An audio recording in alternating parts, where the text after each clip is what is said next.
right, y'all. We are letting people stream in here.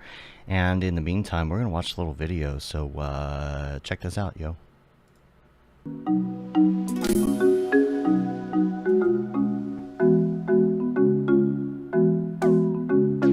Oh, hi. Didn't see you there. Welcome to Camp Mograph. We're super excited to have you here.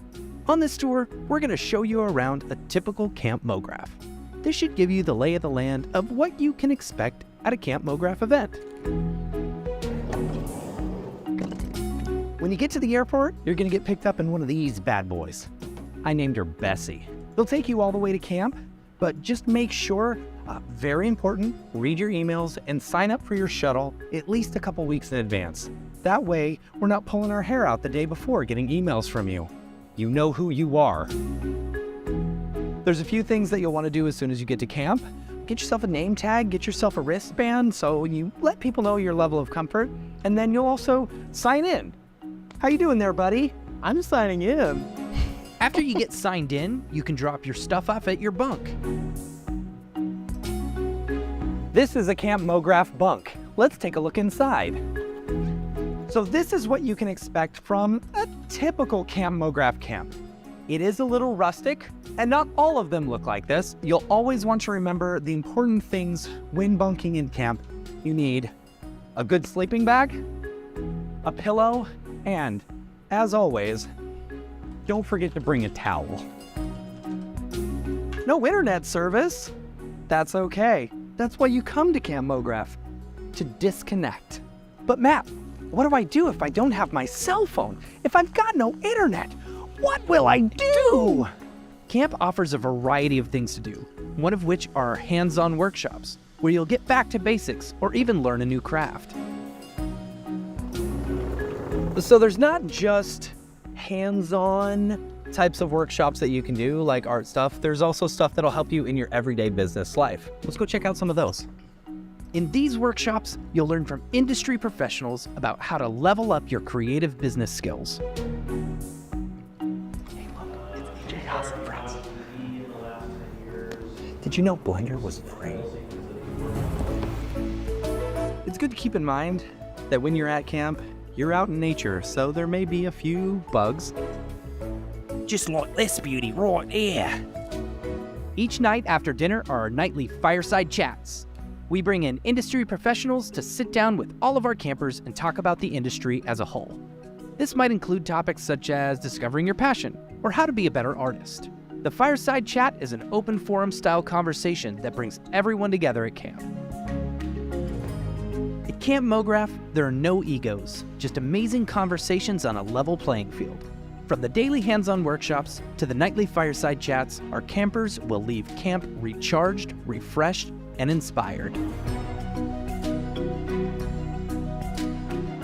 So Camp Mograph is really what you make of it. You can do the activities, the workshops, or you can just relax for the whole week.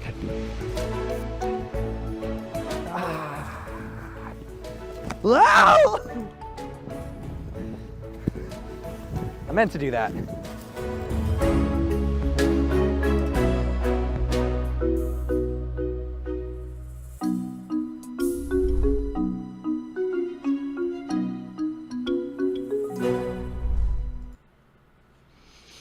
What's up, everybody?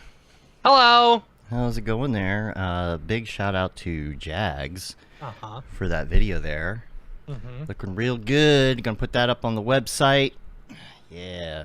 We're gonna show that again at the end of the show when we actually are in the show. If you're just joining us, we haven't actually started the show yet. We're gonna start it right now.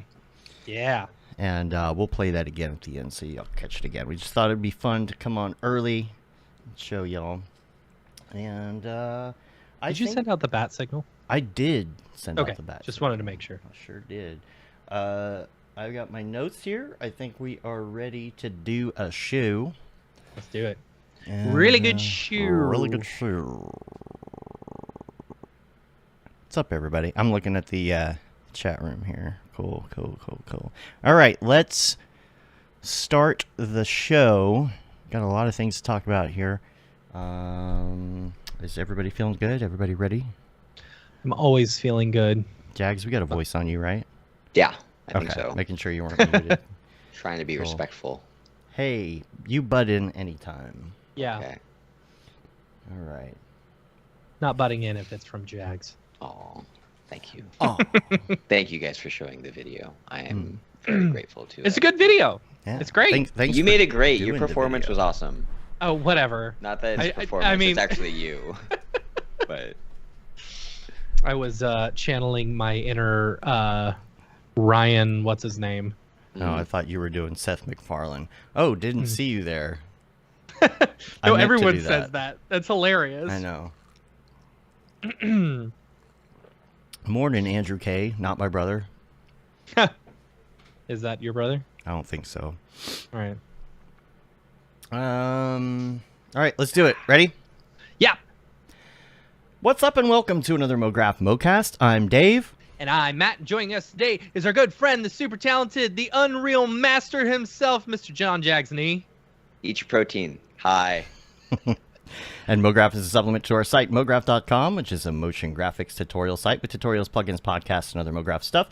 And on the show, we talk about everything ranging from motion graphics to Cinema 4D, After Effects, plugins, render engines, doing business, doing taxes, being a contractor, or working for the man. You can email us info@mograph.com. Let us know what you think about the show. Questions, comments, concerns, queries, grievances, artist suggestions, show topic ideas. We are on mograph.com, mograph.com/live, mograph.com/TV if you want to check out Mograph TV and such, mograph.com/classes. Hey, our website is in a freeze at the moment. We're working on some upgrades this week, so you'll be able to see it, but there might not be all the updates that are usually there.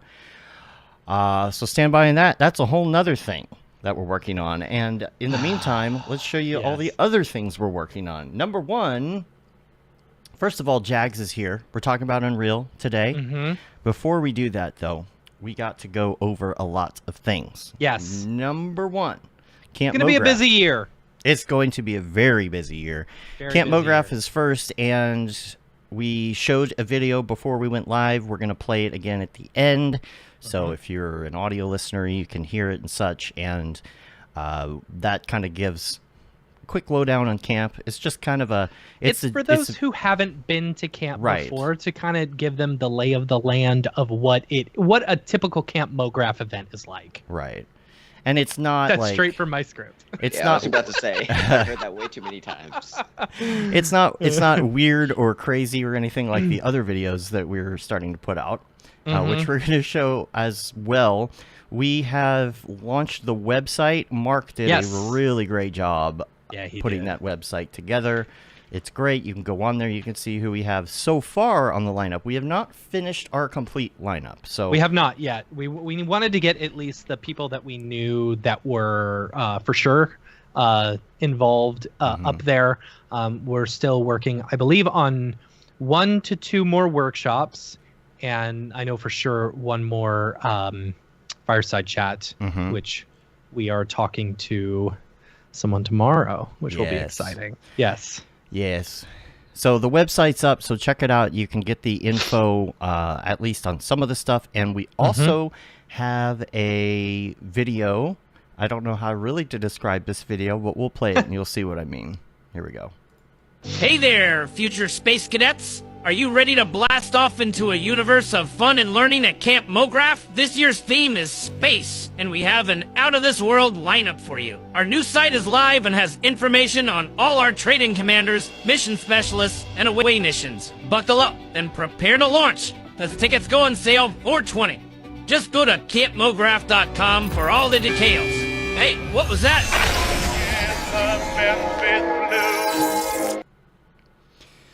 Yeah, interesting. Kind of weird. Flicker at the end was weird. I know. There was a lot of weirdness. Weirdness there. Secrets and stuff. Yeah, I know, right? Might need to rewatch it a couple times. Yeah, you should go watch that. You know what? You know what the hardest thing about putting a QR code on like an actual video is? I don't know what you're talking about. You need another phone in order to view the QR. I was gonna say that, but I didn't want to kill the No, vibe. you don't. Yeah, you do. No, you don't. You don't? No. How do you not? You screenshot a QR code, you can click and hold on it. Really? Yeah, or take a photo, you can click and hold on it, and it will come up. Yeah. So that was just a side note. That had nothing to do. That had with nothing that to do with the video at all. Yeah. No, not at all.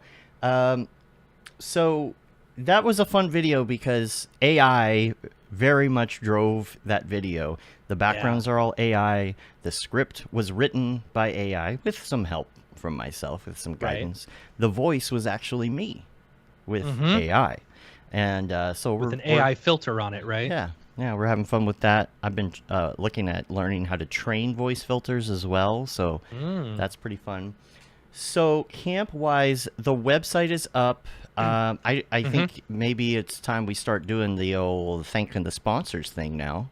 Yeah. So we're super excited. Otoy is back again as our global sponsor for camp. So Otoy is again the global sponsor. So Camp Mograph 2023 presented by Otoy.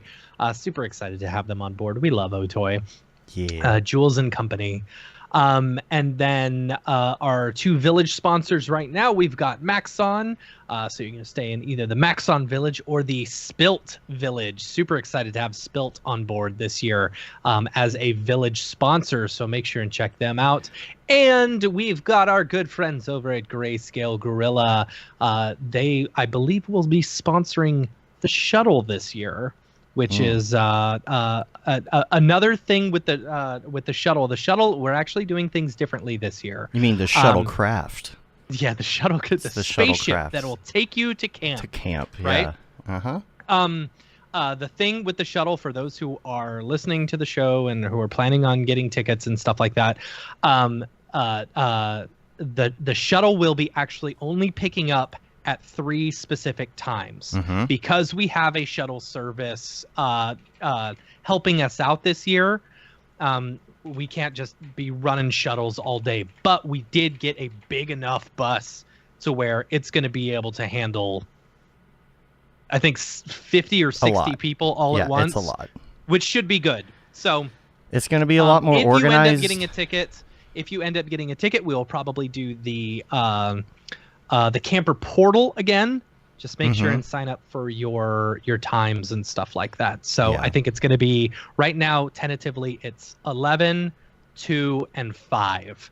So if you're booking your flights for camp, remember those specific times. So try and get in a little bit earlier than those times. I think it's going to work a lot better. I really think so too. It is. Now, one thing to keep in mind also, we're not doing shuttles out on Sunday. So if you're wanting to leave on Sunday, early. Yeah. So if you're wanting to leave on Sunday instead of sticking around until Monday, you'll need to, figure that out. Also, I think our shuttle service on Sunday or on Monday is going to be like 6, 9, and 12. So, but that you can worry about that closer, to camp time and stuff. But that's one big thing about the shuttles. As far as tickets go, this year's we've got 2 separate options for tickets. We've got your general community cabin ticket like we've always had, and then we're bringing back the private cabins again this year. With the private cabins. What? There's not a lot of them. There is not a lot of them. There wasn't a lot of them last year either. So and there's 2 different types of cabins, private cabins this year. There's the bungalows and then there's the cottages. So the thing is, what we're doing is we're just lumping both the bungalows and the cottages into one thing. And if you have a preference when you're checking out, make sure you select your preference. It's going to be first come, first serve. So if you're able to get a private cabin, then you'll get either one or the other.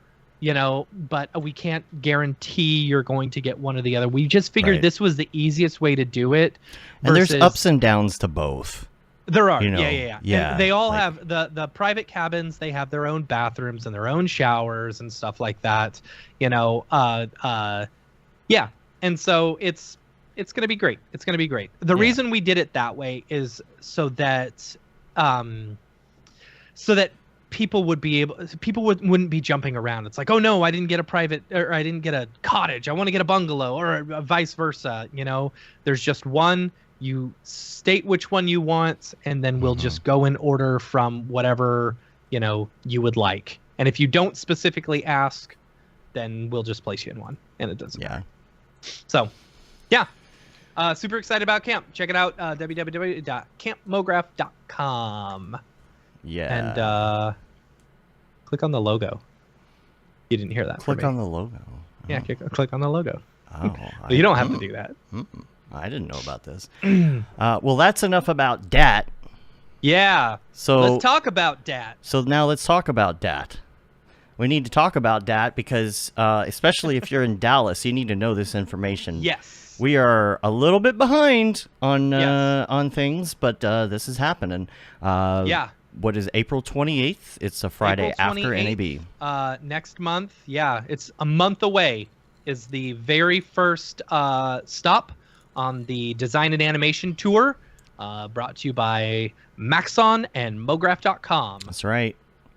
That's right. So, and we've also got our sponsors. I guess we can talk about our sponsors on that as well. We will have a lot more information on this tour this week. So right now, we'll just give you the details that we have. It is sponsored by Dell and by Render. Yes. So we'd like to thank them for that. We will be putting some more information together, including the site where you can get the tickets later this week if you want to get your tickets for Dallas. The other ones are a little bit later. We need to get Dallas out there this week so we can make sure we know how many people are coming. I know it's right after NAB. If you want to come hang out with us in Dallas, though, UTD. It's going to be the 28th. It's going to be a lot of fun. We're going to have 3 parts to the tour. The first part is the Create section, where you're going to be learning from EJ and from Chris Schmidt. And I don't know if Winbush is at every event or not yet. Yeah. But that's going to be kind of the first part of the day. It starts later in the day, so it's not too long. You know, it's not too bad. You'll do that part. Then we get to the Connect portion of the tour, and that's when we're going to do what is considered like our podcast for the week. We're going to have a panel of local artists in each city. We're doing 17 cities, by the way, including Canada, Europe. And Europe, yeah. So we will do our thing on stage. We may have somebody do a quick keynote before we get to the panel. And then after that is the Celebrate portion of the event where we hang out, we have drinks and things. Now, in some cities, it might be different. We might do it as a separate event that night. Some of the cities we might do like some drinks and stuff there at the location that we're doing the show, and then and then we might just hit up a brewery or just something unofficial after and just hang out with people. We will the one in Dallas will be all at UTD. We'll be doing all 3 sections at UTD, which will be good. Yeah, and then hopefully we can tease some things that we've got and maybe show some people some stuff that we've got coming. Yeah. And we've got 4 weeks until that, 3 weeks until NAB. Yeah, so there's a lot going on. Once we have not 3 weeks for us, it's what? Well, it's 3 weeks until we leave, or something like that. It's 2.5. 2 weeks until we leave. Don't tell me that. Just sorry. Don't tell me that. It's 3 weeks until we're halfway done. Stop with it! NAB. Stop it! Stop it! Sorry, no dude. need to panic. No need to panic. So let me know if you guys need help. Yeah, I got to get the gear together and send that out. So, what was I going to say about the tour? Oh, yes. If you want to check out tickets for that, once we do have the tickets up, we're using a different ticketing system for this particular event through Maxon. That'll be up this week, at least for Dallas. And we're going to make it easy for you to find the information you need. If you go to the website, gotodat.com, you'll be able to get to that website, which it will be up later in the week.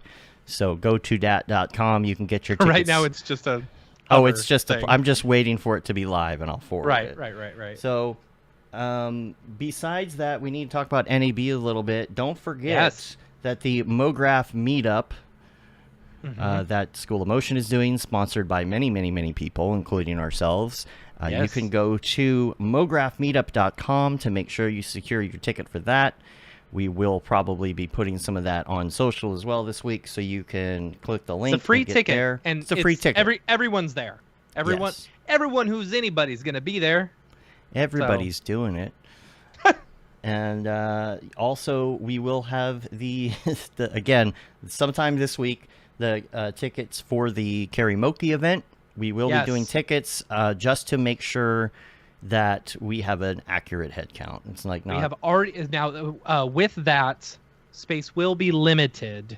Right. You know, we have already booked the karaoke place. Julie has booked it for us. Thank you, Julie.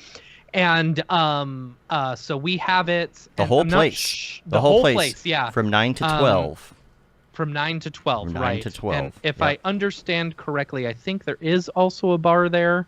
Oh, yeah, there's food, there's all the things. Yeah. Right. So we're not doing limos this year. Sorry. We will be doing it on Monday night this year instead of Tuesday after the pinball party. So that's very important to note. It was a lot. It was a lot. It was a lot. It was and a you know, lot. it was really hard because, you know, we'd go out Saturday night and, you know, that would be all the people from Maxon and everyone who's getting in. We all go have a good time. And then Sunday's the first day of NAB. And by Tuesday, we're so exhausted. I know. And then we're staying out till 3 a.m. It's like, no. And, you know, Monday was always the Media Motion Ball. This is the last year they're doing it, from what I understand. And so we figured we're not going to the Media Motion Ball. Let's do it on Monday. Yeah, so that way we can all go to bed at a decent hour. Right. You know? Right. And I'm not dying the next day. Two parties in one night like that was a lot. It's a lot, yeah. And the limo stuff was a lot. And the kind of not great thing about the limo thing, first of all, it's short. And it's a lot of work for a short trip. But we can't get as many people in the limos that we can get in the karaoke place. Right, so, right. If we just say, hey, meet us at the karaoke place at this time, it'll be a lot better. So there will be tickets for that. How are we going to do that, Dave? Are we going to have a sign up, or are we going to say contact us? That'll be an Eventbrite that will get out this week. We just got to set it up, and then we're going to do basically. We're going to. Oh. What? Jags' internet went out, and I didn't realize it. I thought he was just being really still. He texted me. That's hilarious. That's hilarious. That's funny. Jags, I thought you were just very bored with I know. I wonder at what point that happened. That's really funny. All right. Well, we'll just keep going. I'm sure we can get him back on the line here. Yeah. He can always call on his phone if it's, you know. Right. It's a short show today.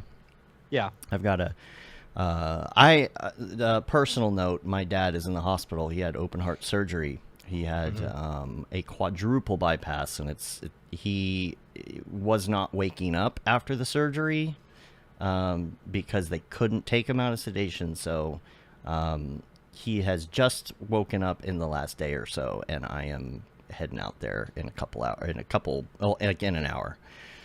So it will be a short show today, but we wanted to talk about Unreal stuff. What was the last thing I was going to say? Talking karaoke. Karaoke. Yes. Oh. They weren't necessarily going to be. There's not necessarily going to be a price on the karaoke tickets. Yeah. It's just that we need to get an accurate head count because there is a limit at the venue of how many people we can have. Yeah. And it doesn't mean people will come and go and you know, we just want to do the tickets. If you don't get a ticket, it doesn't mean you can't come. Yeah. It'll probably be fine. But just if you're going to grab a ticket, make sure you're actually coming. Yeah. You know, don't just grab a bunch of tickets I might do this. That's why I think we should charge $1 for it, Dave. What do you think? Yeah, we could, but I think we should charge $1 because then people will be more inclined to, you know, that way you won't have a bunch of people just getting 6 tickets or whatever. Right. You know. Right. Yeah. So tickets to karaoke cost $1. Yeah, something like that. I don't know. Maybe. How do you feel about that, Jags? Oh yeah, I know. I feel the same way. If that's cool with you, please say nothing. Yeah. He's cool. Yeah. So we there he is. Oh. That was so That's hilarious. Funny. So your video stayed up the whole time. And we it was just one of you being like this. Oh, I can't wait to see that later. We were asking questions to Silent Jags. Silent J. Anything I can answer now that I'm no longer silent? Okay. No, nothing yet. Yeah, we were just talking about the karaoke party. Yeah, we're just about to get to the good. Yep. the Unreal stuff. But all that to say, we have all been really slammed, and we have a long year ahead. We're desperately trying to get ahead of it a little bit, so just bear with us. We'll have all of this information soon. But Dallas, for sure, like everybody who wants to come to Dallas, please do. If you're just thinking about it, talk to me. I'll convince you to come. Yeah. Rev's coming. Rev is coming. Rev's coming. That's right. Even though it's the week after NAB. Yeah. Yeah, that's right. Jags, you want to come to Dallas? Debating. We'll see. Oh, that's right. You're trying to watch your travel, aren't you? Yeah. Yeah. So I can get my secret project done. Your secret project. Secrets. A couple links for you real quick before we get to the Unreal stuff. I just wanted to talk about Bard, which is a terrible name. It's like Barl. Bard? Yeah, but like Barl Dungeons and is Dragons. an excellent name. Well, Bard is the name of Google's ChatGPT equivalent. And I just got to say, it's not great. I've been using ChatGPT 4 because I'm a paying subscriber and I'm on the beta. And it is freaking fantastic. Even especially when it comes to stuff like code, the code that it does is way better. I've been having it program some things for me, and it's super great. So I got the trial for Bard, and I got on, and the first thing it said was, what's special about me is I can access the internet to get stuff. And it says from the real world. I'm like, you're not in the real world? And it's like, well, what I meant by that was, I'm like, okay, but you are in the real world. You're just talking about accessing the internet. And it's like, what's so great is I can search Google for things. I'm like, okay, well, tell me what you know about Mograph.com. I'm sorry, I don't have enough information to process that request. Oh, but I thought you had information and like links to the internet. You could just search for it, right? I have a capability of searching the internet for things. Okay, can you tell me about Mograph.com and search for it? I don't have that information. Okay, it's like this. It's like the equivalent of asking Google something and being like, "Here's something I found on the internet." Or Siri, yeah. Right. Yeah. Right. Here's something I found on the internet for you. Okay. And then it's on your watch, and it links to like a 5-page article, and you're like, I can't do anything with this. That's funny.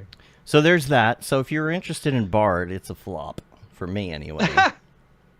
Bard, but what I had a great line for it yesterday. Bard is a bust. There you go. Bard's a bust.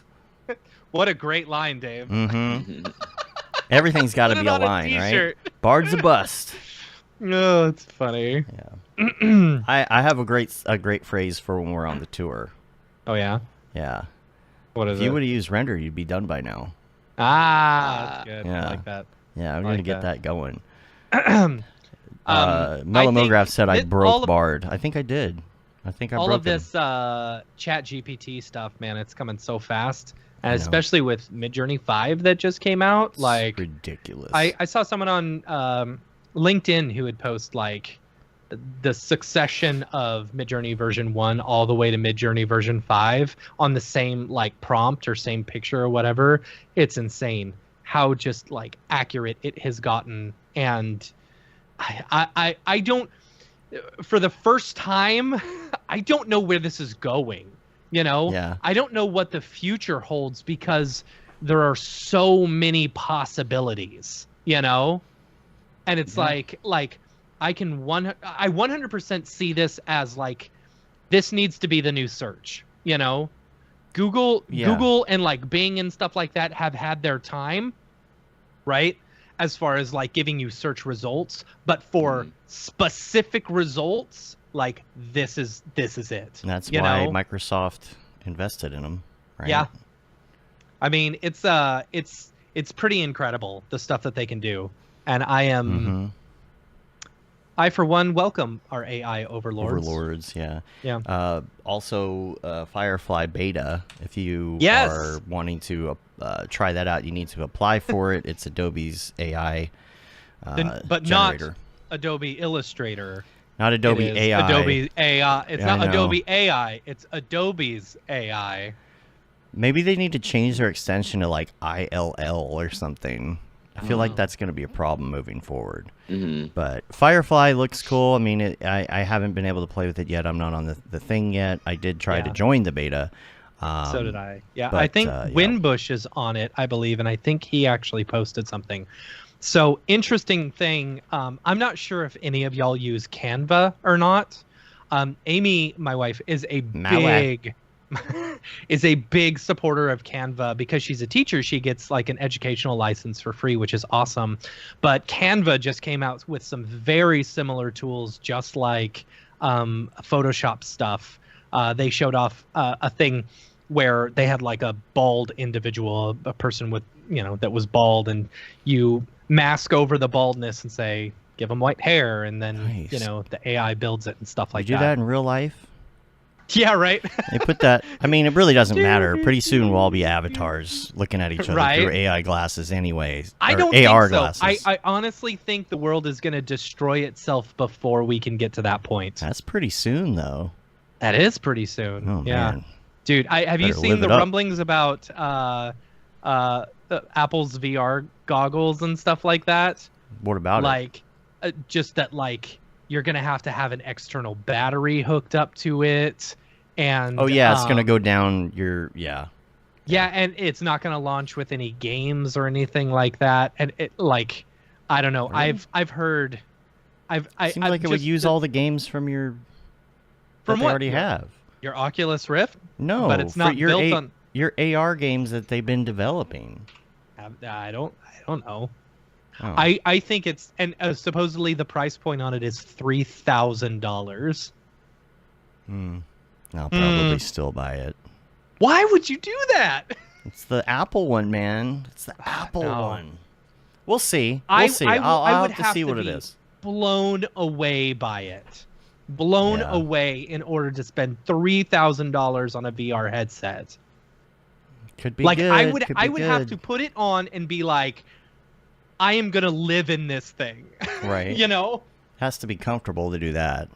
Yeah. Anyway, let's get to the Unreal stuff. How about we do that? Jags, thanks for coming on the show today to talk about this. Of course. Yes, welcome to the show 30 minutes in. Yeah, hi, Unreal. It's all right, he took a quick break.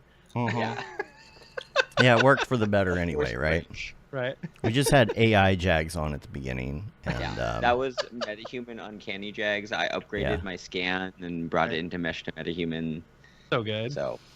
So this video, this was GTC that this GDC. GDC. Sorry, and it was a State of Unreal event, I guess, and they showed off all of this stuff. And they also had a few panels and stuff like that. Like they had Jules and Panos on talking about where they see the future of everything going and stuff like that.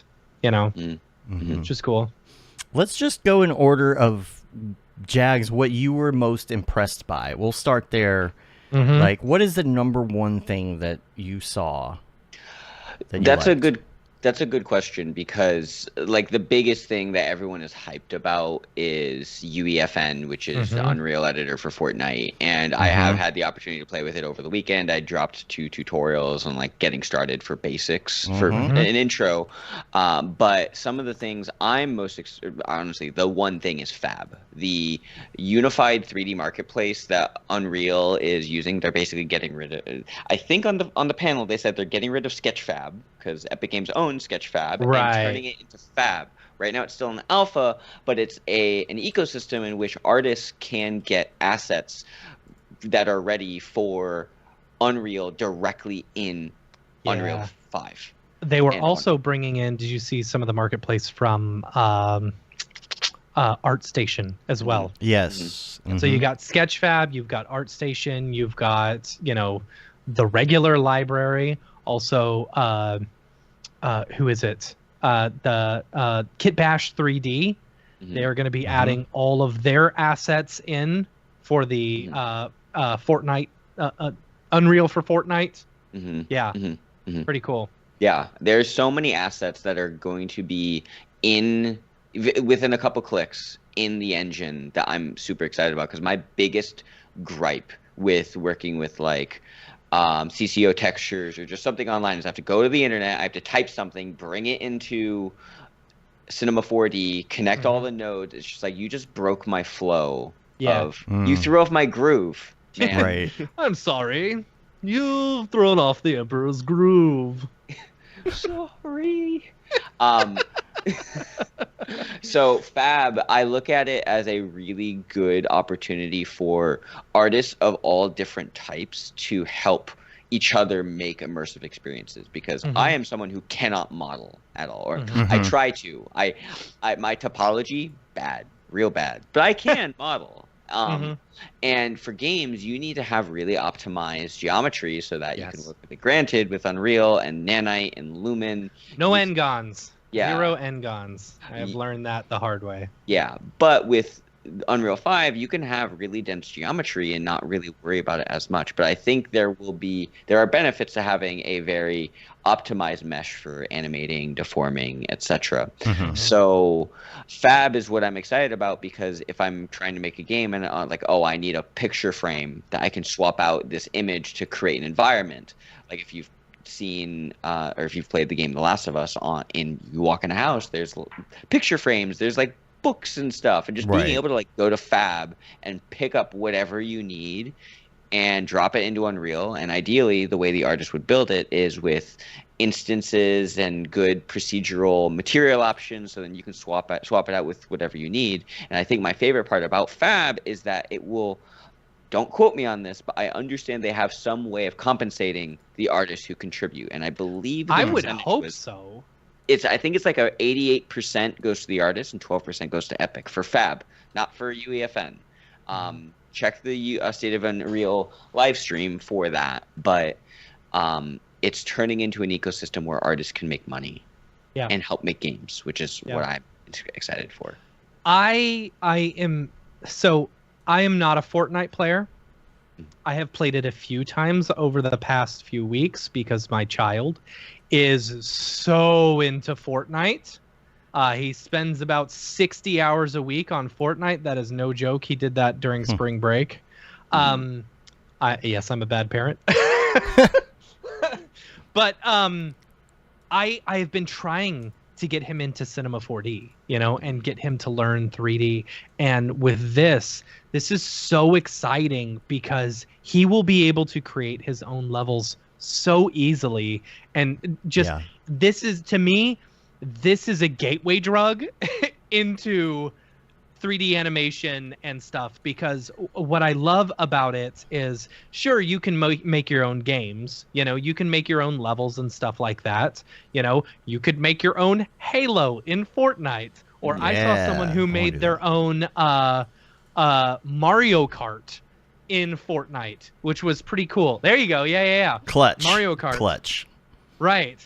Which I think is funny. I think it's funny that you run to your motorcycle first. I'm curious whether did they build this using the Fortnite assets, or did they build this? So one cool thing about trying to figure out, because it's very close to the original. How did they do this so fast? Did they have beta access to this? How did they build this in like a day? So here was my question. And this brings up an interesting point on trademarks and whatever, and copyright, because as far as I understand it, with the new Fortnite Unreal editor, you can bring in your own 3D assets in order to play a level and stuff. Right. That's correct. What's going to stop someone from ripping the 3D geometry from, a Mario level, from Halo, and bringing it in? That's always been a concern, but how would you even do that? You can't access the source code. Can you pull the levels off of off of Halo? Yeah, you can. I mean, you can pull the 3D data and the textures and stuff like that. You can pull that all. That's how you get mods and stuff like that.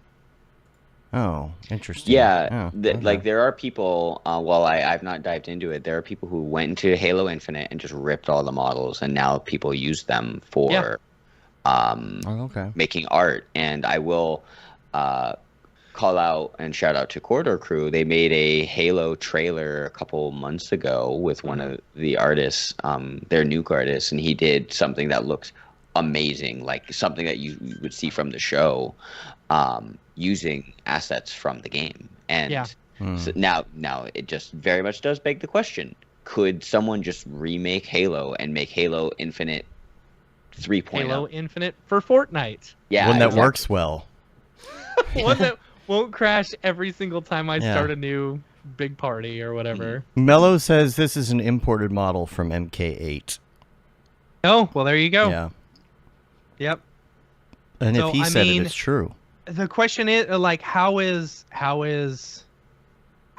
are they going to allow people to play that? You know, like, and is Nintendo going to go after them, or are they going to have some sort of... It's such a tough world now. I don't even know anymore. Yeah. You know, and I mean, you know, what is it? Tencent owns a majority of Unreal or whatever, right? And there's no, you know, they're a Chinese company. There's no copyright crap in China, right? So, I see. So are we going to have like a congressional hearing on it? Is that what you're saying? Because it's from China? Yeah. Okay, cool. I think I have not tried it, but I'm sure Unreal has developed systems on the back end to help censor things that should not be in there versus not. But I can't say that for certain. I have not tried to do inappropriate things in it yet. Yet. But I'm genuinely curious what the TTP is. Because if you've seen the show Mythic Quest, in the first episode of that series, they integrate a mechanic called the shovel, which is a world-building mechanic. But the developer of the shovel programs the shovel so that you cannot do inappropriate things. It is effectively a shovel with rules. So Unreal. That's a good title for the show. A shovel with rules. Yeah. But effectively, Unreal made Epic Games made the ultimate world creation tool for anyone. Like, if you have played Fortnite once before and you want to make your own game, you can do it. Like, I will confess, I just opened it up on the back end and I'm like flying around a level right now. And you could drop in weapons. Everything is pre-built for Fortnite. And if you want to bring in your own assets, it's as easy as going to your Unreal editor, your Unreal Engine 5 editor, not the UEFN, taking whatever asset in Unreal Engine, right-clicking on it, click on Migrate, and you can just send it directly over, and it'll come over. Really? Granted, you have to do, if you want to do something more complex with it, you like make it an interactable object. It can explode, or you can use it as a weapon. You have to do a lot more development on it. But is there blueprints in UEFN? Yes. Yeah. They're not as robust, but they are. You can make buttons. You can interact. You can trigger sequences like cinematics. Really? Yeah. There's a tutorial on my YouTube channel about how to trigger a cinematic with a button. So that is insane. I like the thought that, you know, we could play with our friends and build something together. And then play, because we kind of did that with Halo, right? Like, we made some different variations of playing Halo, like different games, and we get on like Beaver Nugs when we play, where it's basically you have a fire blasting shotgun that can reach across the map, and if you even get hit by one little itty bitty piece of shrapnel, you die. Yeah. And so it'd be really fun for us to collaborate together, some of our video game friends. And build something fun together like that. Yeah. Of course, nobody ever has enough time, but here's the question though: is it PC only after you build the levels, or is it cross-platform? It is technically cross-platform, and I will confess, David Malore and I were trying to test it this past weekend. He could not join my level, but Logan Penny made a level, and we were able to join his. So using there are what? Some bugs. What were you doing it through your computer though? Yes, I was on. Everyone was on their computer. I was on my computer. David was on his PlayStation, and Logan was also on a PC. But Logan and I have the same settings, and Logan was able to have David and I join his session versus he couldn't. So join you mine. can create your own cross-platform video games where you can play on PC, Xbox, PS3, Switch, right? Dude. Phone? Probably. I'm sure right? at some point. I mean, Fortnite. Well, I mean, was on you the can phone. play Fortnite on your phone right now. Yeah. Byron wants to know if it accesses your home Wi-Fi though. I think so. I'm sorry. Does the algorithm deal access breaker? home Wi-Fi? Right. If you're using Wi-Fi. Sigh. Let's sigh. Over the weekend, I did start a UEFN project called Hello Kitty Games. Ooh. So right go. now I'm just testing. And what was cool about it is I could take a height map that I generated from World Creator and drop it into UEFN, and it creates an entire level based on my height map, and it adds a grass material and mountains based on the height, with rock based on the slope of those mountains. So it's all very procedural, which is very, very nice. It's all procedural. It's such a stupid joke. Stupid joke. So I saw something. I don't know if I have a video clip of this or not. About like I think I do have a clip of this. The adaptive terrain. Yeah. Procedural world generation. Yes. Yeah. Do I have that So like here? you can easily edit the terrain and like the water and stuff like that. Yes. Very cool. Do we need to build our own Animal Crossing in Fortnite? That'd be fun. You're giving Jags ideas now. See, Yeah, in this particular clip, you like just bring this. You just bring something in to a particular area, and then it. And then it adapts it and like builds it, because that's the problem, right? You have all of these like kit bashing things you can put together, but then they don't necessarily look like cohesive in the universe, right? And so like this, what is it using AI? It's using AI. I think it is AI from build it. Yeah. And just like adapt what you put in there and add little pieces to it. It's just amazing right there. So amazing. Sorry, I don't have the HD clips. I'm playing all the TikToks. Is that on TikTok? It is, all these are on TikTok because that's where I see them all and bookmark Yeah. them. I'm like, I don't know where the original is. But so there's that, and then the stuff that they're doing too with the avatars. And let me bring this one up here. You could see this example here. They were showing off some live like the facial tracking into metahumans type stuff. I will say, like, that video that you sent me of that this was kind of based off of, you know, the cinematic one, there was some weirdness in like the upper lip, and like I don't think they have gotten teeth right yet.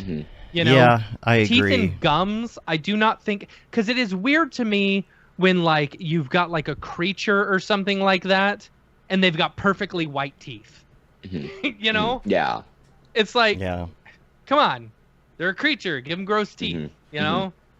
And then like it's like the subscattering in teeth. Yeah, they don't the get gums it correctly. The subsurface not just in the the gums. gums, but like the actual teeth. It just is not, like, look at her, and like the teeth and gums just feel weird, and they always have. It's like it's pulling on these muscles a little bit more than what is natural. But fuck, that looks so good. Ooh, yeah, you know, Wow. I am being nitpicky as hell. Right. But right, still, right, like, right. you know, Uncanny Valley or whatever. It's just like, it's almost there. It's getting a lot closer, yeah. And the fact that, so I think it's so funny because I owned a PS3, right? And then I didn't play games until like the Xbox Series S came out, right? You know, and so my brother, he had brought over his PS4 or something, and we were playing Final Fantasy VII, the new one, and I was just shocked at how good the quality was, and that was like a generation ago, you know. So good. Anyway, if you go back like even a couple years, everything that's coming, like technology is exponentially improving every month at this point. Yeah. So I'm very excited for all the new Unreal tools. Yeah. And so here's a question, and I don't know if this was brought up at all or if you can answer this. Are people able to create a level and then sell that level? So, like just a level or like a with game? The Fortnite assets? Like, yeah, with the Fortnite assets. Like, okay, here is my level that I created. I spent a bunch of time on it, blah, blah, blah. I would like to sell it for $1. So you can buy my level for $1. So I think what you're describing, so not a game, just like a level, an environment. Yeah. Or like, the whole shebang that you build in Unreal Editor Fortnite, I believe you can, and I believe the way that works is it would just end up living on the Unreal Marketplace. I don't hold me to that. I understand, if I recall correctly, the share of the pie is if you make something in Unreal Editor for Fortnite, I believe it's a 60-40 split between Epic Games and the artist, whoever makes that game. I don't know what the pie split is on the Unreal Marketplace, but I would assume that people who are making content on UEFN are making games. People who are making content for other games, it will sell on the Unreal Marketplace. Gotcha. Epic launches Unreal Editor for Fortnite, will give 40% of all revenue to creators, it says. Oh, 40%, sorry. Yeah. Announced on Wednesday, Epic will now share 40% of Fortnite revenue with anyone who designs islands in the game. I guess that's what they're calling them. This includes money Epic earns from the purchase of V-Bucks. All right. So V-Bucks. That's so neat. That's exciting. Gosh. Because there's no, you don't have to do any coding. You don't have to do any development. Hell, I would not be offended if I were to make a game on UEFN. Let's say, hypothetically, I create a similar experience to Beaver Nugs. And then I make 4 maps for it and a little tournament mode. And I sell that for $10. And I sell, let's say, 5,000 units. So 40%, you're making $4 times, how many did you say? 5,000? Yeah. So that's 20 grand right there. It's like $1 I would an hour. not be It's like $1 an hour. Yeah. I would not be offended. And then that's what I need to tell my kid. It's like, okay, get in here, start building levels. Yeah. Come on, boy, work. Get to work. You gotta make your college somehow. I got levels to sell. And I could make that in probably 2 days. Getting 5,000 people to buy it and play it. Right. Different story, but $4 is because that's $10. So most people will.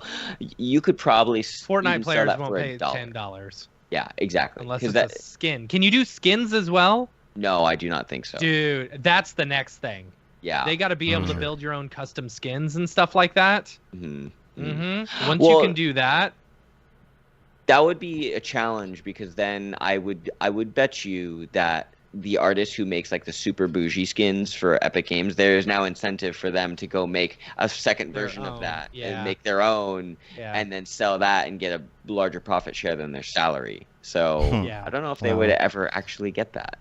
Yeah, and that's where they make all their money in Fortnite, are these stupid skins that I've spent probably $150 on. Same thing with League of Legends. That's how they make so much money. Yeah. I'm very happy that you can bring in your own stuff like this because I love Forge and stuff in Halo, but you can't bring in your own models. And that is what makes me not really interested in it because it's it's cool, but you have a limited amount of things, and the way that they limit it is by saying, "Oh, you can only get X amount of items," because technically what's going on is you're running out of polygons in the background. Right. Yeah. Right. So I like that idea. And then I'm also curious as a Cinema 4D artist, though, about what they're going to give out for people who are doing other types of of media and different types of programs like Cinema 4D, because like Bridge, you can get assets from right now, bring them into Octane or whatever, right, in Cinema. Are you going to be able to do this with Fab? And because every time I go into Bridge, I'm like, man, I wish I just had this for like more items, because it's always like, it's like vegetation and grungy stickers and old castles. But if I need a desk, there's not a desk in there. Right. And I wish there was something like that. And instead of buying a desk on Turbo Squid for $50, you know. That's an interesting point, because like we obviously have other 3D tools such as Cinema 4D, Blender, Maya, etc. And you can get an amazing, like a that 1% that we always talk about. Like Unreal has a look versus like Octane had. Like if you have the time for Octane, you will get that 1% that just brings it to a whole new level. And it's almost at the point with the Unreal Path Tracer that like we could just stay in engine versus having to go over to these other 3D programs. But that's a big ask for everyone to suddenly start learning all of these things. So I would not be surprised if there ends up being some external way to pay for Fab, so then if you want to render your objects in Cinema 4D, you can. Because technically, to use Bridge outside of Unreal, you have to pay a separate fee. Right. But if you use it in Unreal, it's totally free. Right. So... Well, Winbush, we have said his name 3 times, so he's appeared. Sweet. He's catching this at the end of his hike. He couldn't join us today because he's on a strict workout regimen, which, hey, more power to you. I'm jealous of but your he commitment. Said, catching this at the end of my hike, but you don't sell your Fortnite levels. He said, think of this like Roblox. I don't know how Roblox works.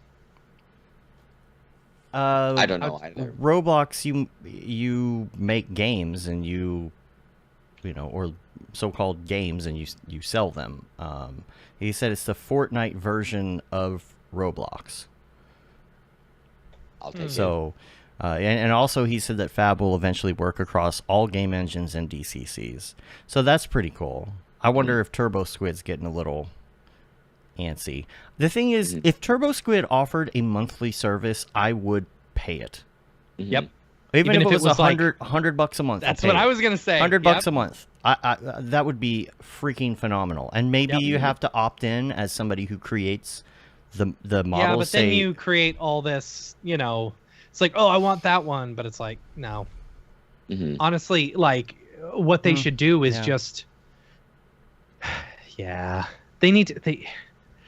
The thing is, you would have. I feel like as a creator, you would probably make more money if your stuff was available in a subscription model and you're getting paid based off of how much people are downloading it. Because, for example, some of these really awesome like animal, models and stuff like that. If I were to download those, I wouldn't pay $500 for those normally, right? But if I had a subscription, sure, I would probably pick those up, and play around with it. And then that person gets a cut of my $100 a month, know? And Winbush says you make money in Roblox by selling your stuff within your levels. Oh, geez. Well, that makes sense, though. Okay. That makes sense. I'll have to ask my daughter. She's the one who knows all of this. Yeah. So she makes money in Roblox.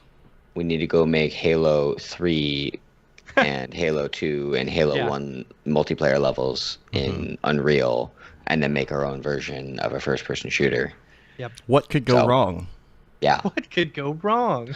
Yeah. I mean, if you want to get really technical, how do you... I don't think you can license a game engine. Like, or a game mechanic. You can license a game engine, like the software, the development, but like the concept of like playing a card game, I think it gets a little hairy. I'm not like, if first-person shooters, like the concept of playing a first-person shooter was owned by someone, we would not have Call of Duty and Halo and Battlefield and Fortnite and all that. So you could make the map just out of other assets. Right. And I don't think you can copyright a layout of a map, right? I don't think so.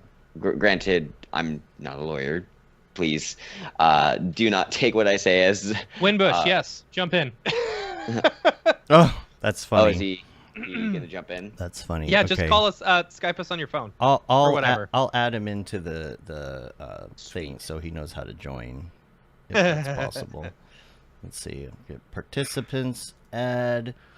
This is Winbush. the joy. This is the thing that I have really enjoyed about, having more, like getting to know more people within this industry. Because when we have questions, we can immediately hit up the experts. Right. By the way, did you notice this is our year episode? Oh, 365. Yep. Dang, you could listen to one episode a day for a year? Yep. That's awesome. That's Isn't that crazy? We'll just call him EJ. What Here we go. Loved about Fortnite. So on Friday night, I jumped in with Winbush, David Malore, and Brenda Clements, and a few others, and we were playing. We had a bunch of people, and we just jumped into random Fortnite games that were actually really fun. Some of them were puzzles, some of them were shooters, some of them were like the social game Werewolf, and it was just a really interesting hangout of like we're just trying stuff out and shooting the shit with friends, and I think that is what makes Fortnite really special. Like with Halo, we all remember in high school or whenever we were playing it, getting pizza and playing for a couple hours. The same team deathmatch in like 8 different levels over and over. But now that experience is almost infinite based on whatever is on the marketplace. Yeah. So how can you beat that? Dude, did I tell you? I told y'all that I bought a TV splitter. So like it'll split my 75-inch TV into 4 separate TVs, 4 separate inputs.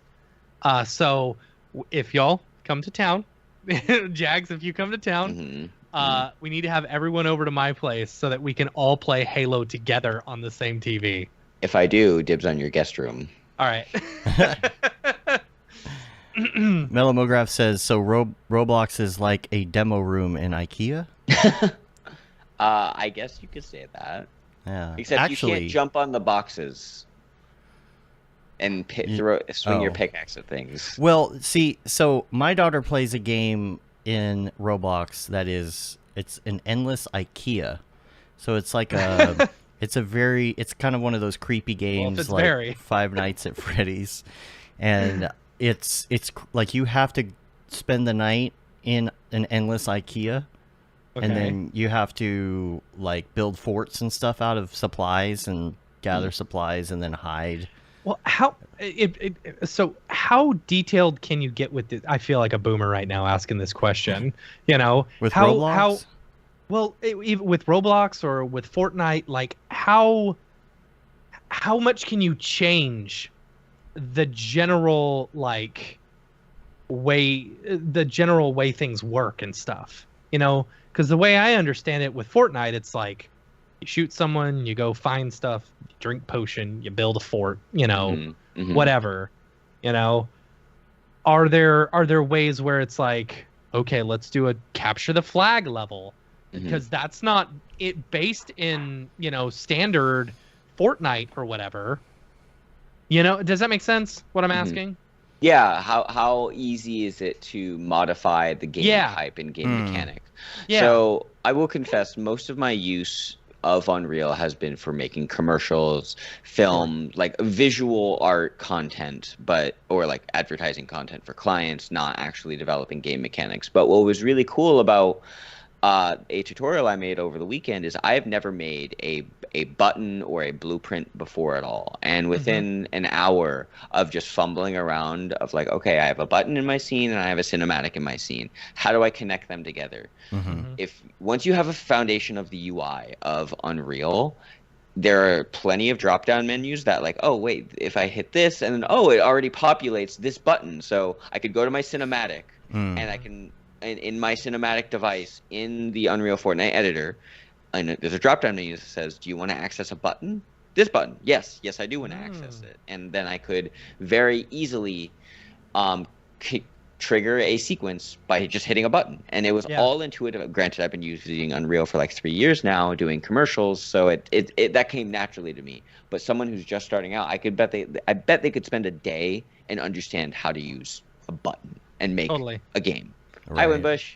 What's up, man? What up? What up? Hey, so I'm out of breath right now, but yeah, I was trying to run around and get everything set up here, but yeah, I was listening to you guys as I was walking on the trails there and stuff, so figured try to jump in if you guys are still talking about it. Yeah. Yeah, talk to me more about the Roblox, version of Fortnite, because I don't I want to know, like, what we were just talking about is how customizable it is, in order to create special games, because if you're all limited to the exact same mechanics, what makes one level better than the other, Absolutely. So going back to Roblox, I mean, Roblox has been been out for like a decade and a half, right? So they have a ton of creators, and a lot of them are kids. They've made millions of dollars on that platform. And I heard you talking about the IKEA game. I've actually played that with my daughter, and it's like simple games like that anybody could jump into. Those levels become really popular. And then the creators are able to monetize stuff within their game level. So they could say like, oh, you want a flashlight? You have to purchase that flashlight for like 100 Roblox or Robux or whatever they're called. Or if you want like this special edition shirt, then that's 50 Robux. So they're monetizing stuff within their particular game. And that stuff doesn't always cross over. Like sometimes they do, like if you have an accessory or something from a game, like if you made like a Mograph level, right? And then you had like a Mograph hat that the people could purchase, then they can actually keep that for the avatar and they can play it with, within any level. So some stuff is specific towards your game that you made. And then some stuff you can make open towards like, hey, this person can rock my stuff no matter where they're at. So that's where the monetization part comes into it. And to do that, the creator gets 40% of that. Yeah. And then Epic, they take their 60% of that. And I think that split is actually higher than the Roblox split. So it'll be interesting to see how they, how Roblox kind of comes in and tries to counter that to keep their creators, because I'm already seeing a lot of the Roblox levels being recreated in Fortnite Creative. So, interesting. Yeah, it's pretty wild. And you already got your Mograph hat. Yeah. Yeah, I worked out it. Funny enough, when I went to the Beeple event, I was wearing my Winbush hat, and the TSA people stole it. So now I'm like without my Winbush hat. So I'm back to, it's the weirdest thing. It went through the conveyor belt, is under my hoodie and everything, and then it came out and it was gone. I'm like, guys, where's my hat? And they're like, we don't see no hat. I'm like, okay, well. Do you think it like got stuck in the machine? But that's the thing. It was underneath my jacket. That's like so I had weird. My shoes in a bin, I had my hat, and then my jacket was over top of everything. So everything else was in there. My wallet, my keys, my phone, everything was there except for my Winbush hat. Yeah. So that's right. Yeah, since you had your shoes off. Yeah. Gotta get that TSA pre-check, bro. I know. You got a lot of traveling to do especially before this tour. Yeah. No, especially now. I gotta go, like, cause you have to do interviews at the airport, right? Yeah, but that's no big deal. Like, it's literally 15 minutes. They say, "Are you a terrorist?" You say no. If you're not a terrorist. Yeah. So define terrorist, right? Yeah. What other things from the event were you excited about? The procedural world building in 5.2 is pretty crazy, especially from an interactive standpoint, because I don't know if you guys ever played that game. Oh crap! It was a game a couple years ago. It's like a PlayStation exclusive that came to Xbox. But No Man's Sky.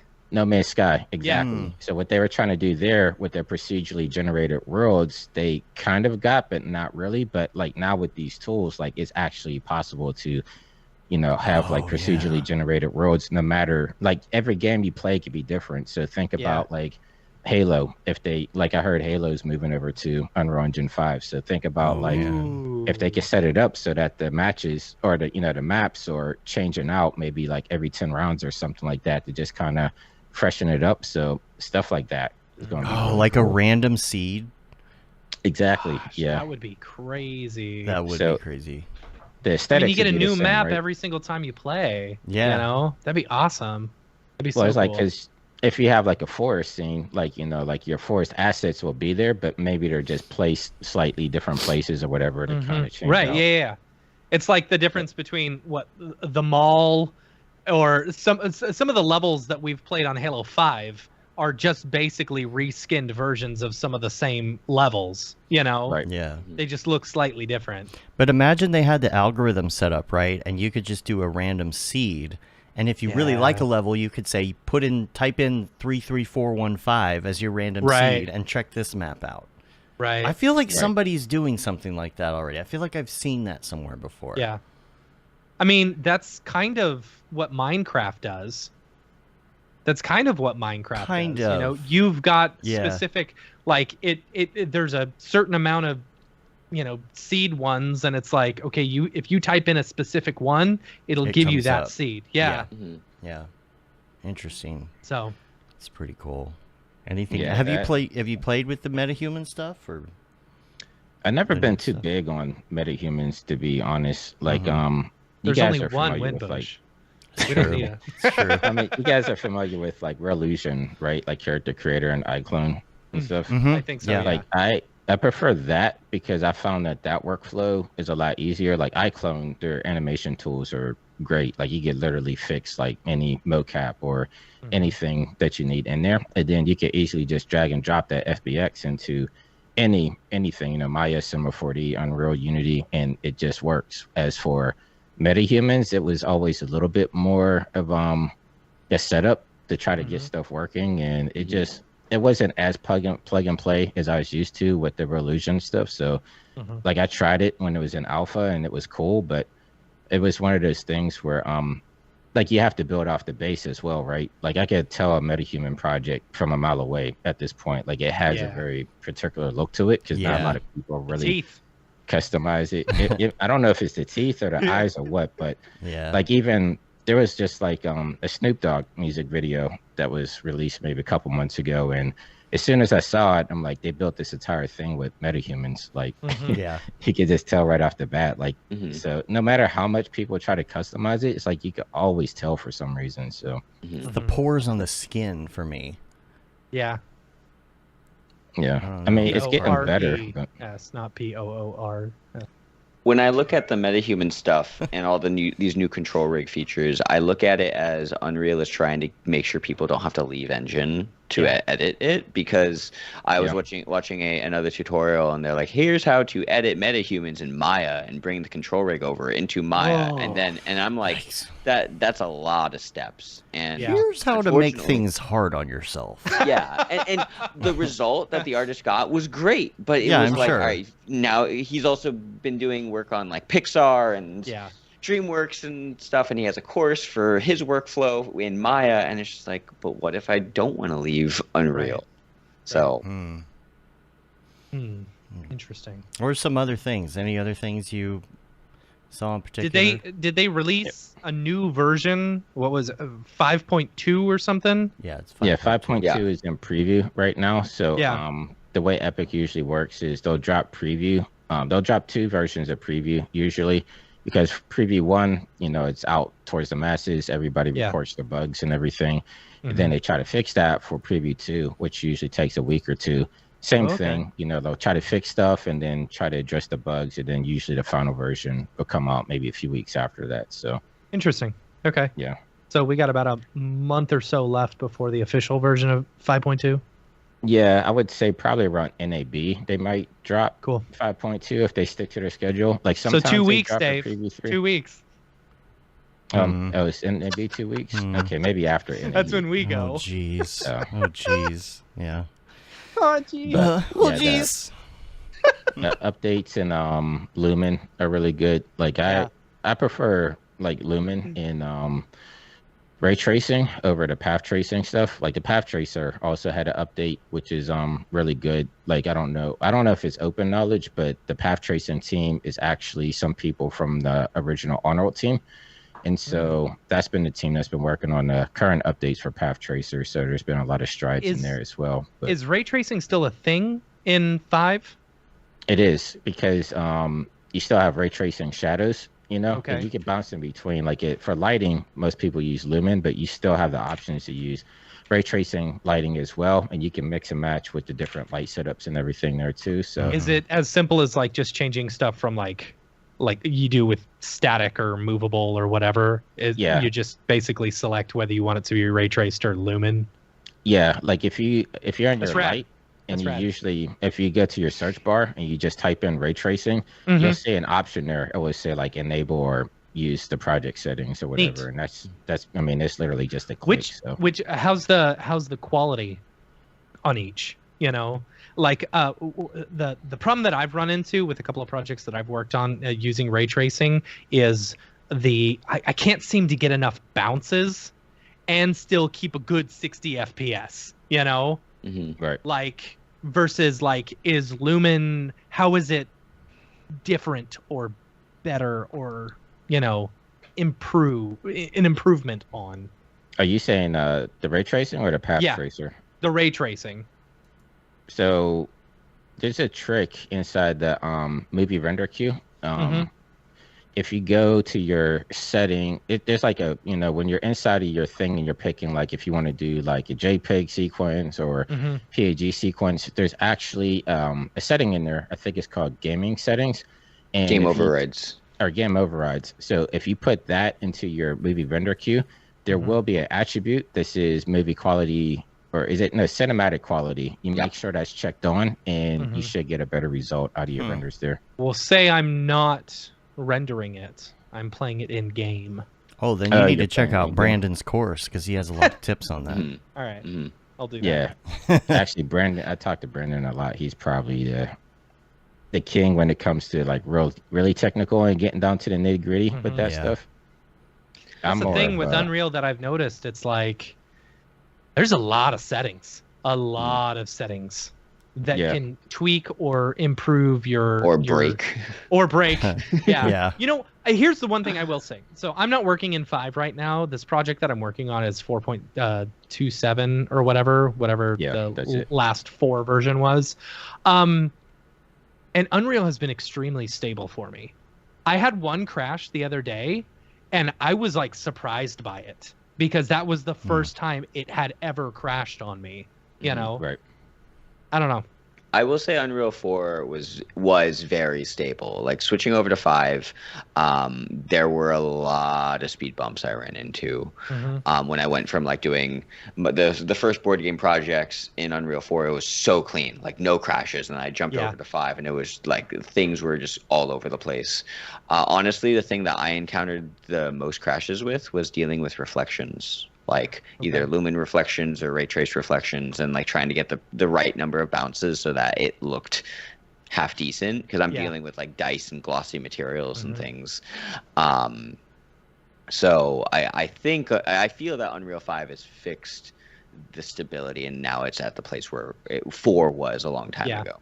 I really want to take this project that I've been working on and just throw it into 5 and show the company that I'm working for and be like, this is what we can get. You guys don't want to work in 5. This is what we can get. Last year I was working on a project for History Channel. And, I started in 4.27, and then that's when like 5 had just came out, like maybe midway into the season I was working on. And you know, I was excited. I threw my project into 5, and I wish I would have stayed in 4 at that point. Really? Just because it was probably better to remake it in 5 rather than try to convert stuff from 4 to 5, just because there's so many different variables in there. Like you know, in 4 there's no lumen, right? And then ray tracing had updates and stuff. It was just like really tiny things, and I probably took maybe a day or two to troubleshoot it to get it to work just in 5 the way that it worked in 4, rather than just rebuilding it in 5. So I would suggest, like most game studios, the reason why like a lot of games right now, they're still in Unreal 4, and that's because they're not going to risk moving it over to 5 in the development cycle, just because you never know what type of variables there are. So usually they say, like, if you're doing a project, it's probably better to stick with what you have and then you know, start a new project later in the new system. Is there okay. Yeah. I mean, if you wanted to test it out, then I would say cool, no, I was gonna say because like I'm thinking about how would I do that, and then I'm thinking about all the relighting and retexturing, and that seems like a lot of work, and I didn't know if there was a way just to like export my assets with my textures and stuff like that, and then bring them back in. So the way you would do that is you make I have done it. You make a 5 version of your project, and you go to your content folder on your actual Windows Explorer of the 427 and just copy and paste it over into the new content folder. But some things will just not come over cleanly. And I do this for even Unreal assets on the marketplace. Like there's assets that are not built for 5.1, they're built for 5 only. I literally have a project on my computer that I call it asset dump, and I will just take something from the marketplace that I want that's in Unreal 5 and port it over. There are some bugs here and there, but that's how you would do it. Interesting. Copy and paste. Interesting. If you're bringing stuff in from the marketplace, you can actually select version 5. Like if you find an asset that says only 5.0, you can actually try to still bring it in. I forget the button name of it, but you can hit like all projects, I think, and then it will show your project, and then you just say like this asset was built for 5.1, and it will still let, or in 5.0, and then it will still let you import it in 5.1. Okay, I'll have to keep out for that drop-down menu. I think I might have did a tutorial on it. I'll have to find it and link it, but yeah, that was a big thing. Like when 5.1 came out, and everybody's like, some assets weren't updated yet, so they still import stuff natively from the marketplace. That's cool. I look at all these changes as just Epic Games is trying to get more people to know Unreal 5 so that it's harder to switch to any other game engine. For sure. Yeah. Which I love. If you have the most assets, people aren't going to want to leave it, It's true. So. Yeah, and that's kind of where Unreal for Fortnite comes in, because it's almost like because it's slimmed down from your traditional Unreal 5.1, right? Like it's still Unreal 5.1, but it's kind of more condensed to make it a little bit easier especially for kids jumping in. So you're kind of training the younger generation to being familiar with Unreal, so that when they're hitting those roadblocks and they're like, okay, like I don't want to only do Unreal stuff, maybe I want to make my own game or experience or something. It's like they're already familiar with Unreal and they could just download it and be on their way. Absolutely. So I feel like this is almost like a training gateway drug. It's a gateway drug. Because then the kids want to create their own assets. They're like, oh, I want to build a bridge that looks like this. Then they pick up 3D and they learn how to build it. That's the one thing that Unreal doesn't have. It needs an actual like editor or whatever. Yeah. Like a modeler, you're saying? Yeah, they have some rudimentary tools in there. It's nowhere close to, like, I'm surprised honestly Maxon got ZBrush, because I'm really surprised Epic didn't make a play to try to go in and snatch up ZBrush, so that they had some type of modeling tools in there. But and knows, maybe Epic will make a play to just buy Maxon and get everything. Yeah. Oh boy. Who knows? Gosh, could you imagine? Right. And I am. All of us just like blank pause, thinking of a future. And then we can say, at least we can say, did you know Cinema 4D is free? I mean, technically, yeah. What? I'm waiting for the day. Like I will say, Cineware and the Datasmith plugin for Cinema 4D into Unreal is really good now compared to what it was a couple years ago. But if it became, I understand that the Maya workflow is just like, it's almost one-to-one, just real time. I've not used it, I've not tested it, but once that happens for Cinema, then I will not go to any other software. Because Matt, you're still using like just FBX imports, right? I don't use the Datasmith importer. Yeah, I'll just export everything FBX. And I make sure that my origin for everything is 000, so that I can just take all my models, throw them in, and set it all to 000. And what I love about it is that, I'll have that working FBX. So if I need to adjust if I have normal issues, or like, I've got some n-gons that I need to fix or something like that, I can save it out and then just go refresh file, and it just brings it in automatically, which is awesome. There's also a Cineversity plugin that takes your like a null and considers that an FBX, right? And will export that. So anything you have in these nulls, like the neighborhood, streets, extra objects, whatever it is, and it exports each set of nulls in Cinema as an FBX. So that can be your official asset. So you could go refresh that one asset or something. I'm assuming that's still around. I'm assuming that's still around, but yeah, I remember that from back in the day, but valuable. I wasn't sure if Cineware was like the replacement for that or not. Yeah, I don't know. I think it's still supported. Winbush, you also did a little look at Firefly. We were just talking about that earlier. Yeah. Yes. Yeah. What do you? Yes. I'm almost more excited for that. Like I know, I know the AI stuff is still a bit controversial. Like I literally just watched a tutorial this morning where someone did a song with Kanye West, but it wasn't Kanye West. Like they rapped it themselves and they trained the machine to like have Kanye do a verse. So right. And everybody's freaking out, and it's just like this AI stuff is moving so fast that it's hard to kind of dictate what's real and what's not real. Especially like Midjourney 5 came out and that stuff is looking crazy. But I feel like Adobe Firefly is probably going to trump even Midjourney and Stable Diffusion because of the integration with Illustrator. Like they don't have it available yet, but you're going to have like a text to vector generator that you could do, which is going to be crazy. Yes. Then like the Photoshop integration, some of the stuff that they showed us internally, where like it's just going to be big for map painters. Like if you're working on like a map painting for like Lord of the Rings, and a lot of times they're doing like photo bashing and stuff like that. So maybe they're going to iStock to find like a mountain range that they could put in the background. Now you'll literally be able to type in like New Zealand mountain range, and it'll bring it into Photoshop as a PSD layer, and then you could just bring that into your working file. Gosh, and keep man, I never even thought about that. Yeah, that's why I'm really excited, because it's like it's not just like typing in text and making images and posting it online. It's like you could use this tool to actually further enhance what you're currently working on and make it work for you. So I think it's really and the fact that like they have pressed very hard about I think they've said something about the people who are supplying photos to Adobe Photo will get compensated or something like that. Yeah, so that was something they were really big on. That's the way, unfortunately, that's the way I see a lot of art going. Artists who are creating like stock images and stuff like that, all they're going to be doing is training the AI. So I mean, imagine for example, if you were to take Instagram, pull all their pictures from Instagram, and Instagram was to come out with its own AI generator something, like, dude.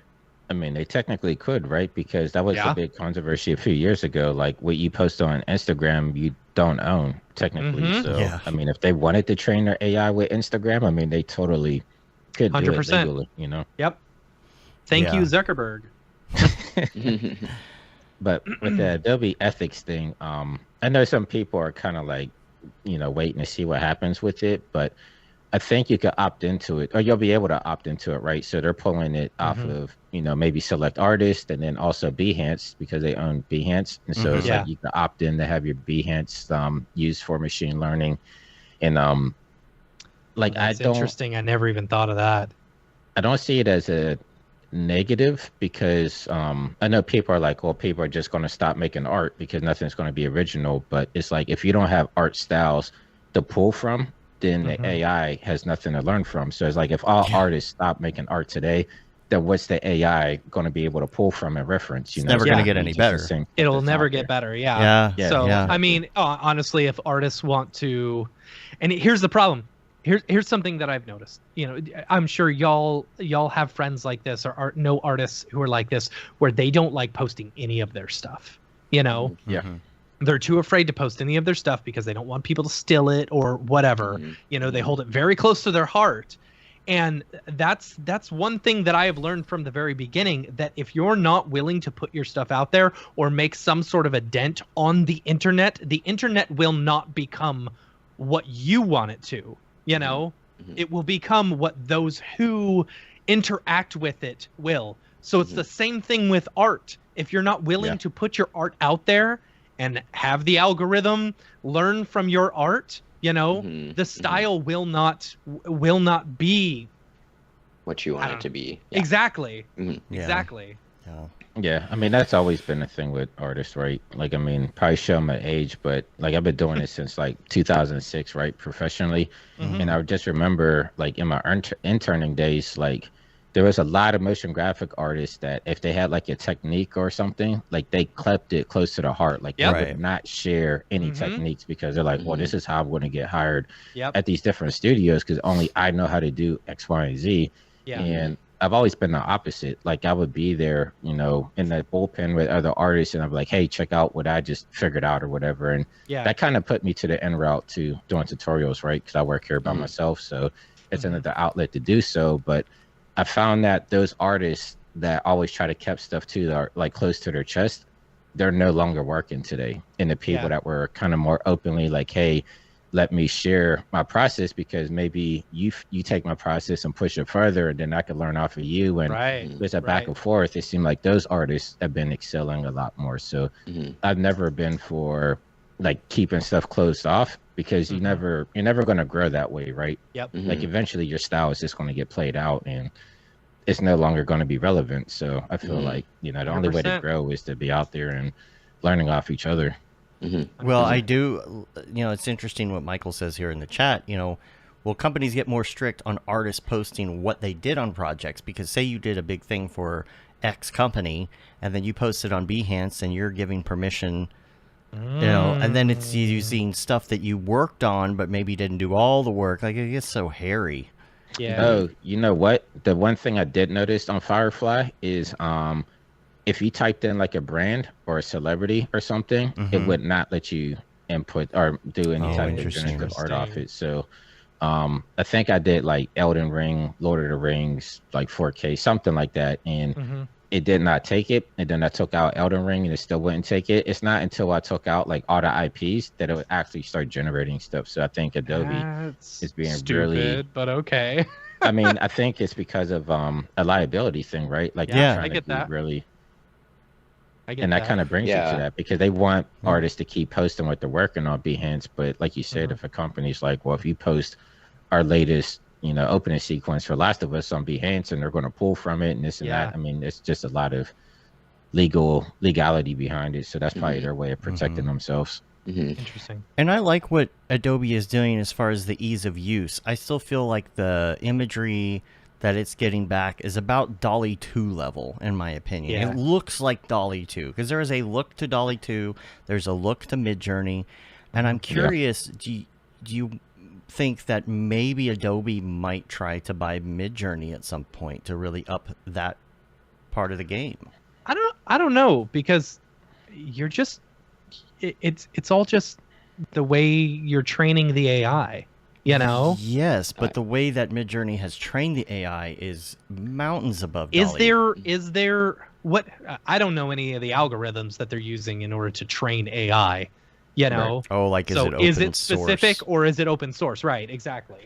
I think it really comes down to what database they're pulling from, because DALL-E, last time I looked, uses stock imagery for their database. So the comparing DALL-E to Adobe Firefly, it's stock imagery has a look. Like excluding AI, all stock imagery is like same people in corporate environment with blue collar shirts and corporate Memphis. Big smiles, blah blah blah blah blah. Versus Midjourney is just like whatever. It's just Wild West, and I don't think Adobe will ever buy Midjourney because it is too close to ripping off any other high level AAA intellectual property. It just is not a good play for them. That's my opinion. Yeah. Unless they buy the algorithms and then fill it themselves. That could be a thing. I mean, might as well not do like that. Adobe. Yeah, it's not like they don't have the pool to actually do Midjourney 5, right? Like, I mean, a lot of people forget that. They made it public in 2016 at Adobe Max, because you know how they have the Adobe sneaks at the end of Adobe Max each year, where they're kind of showing the stuff that they're working on internally there.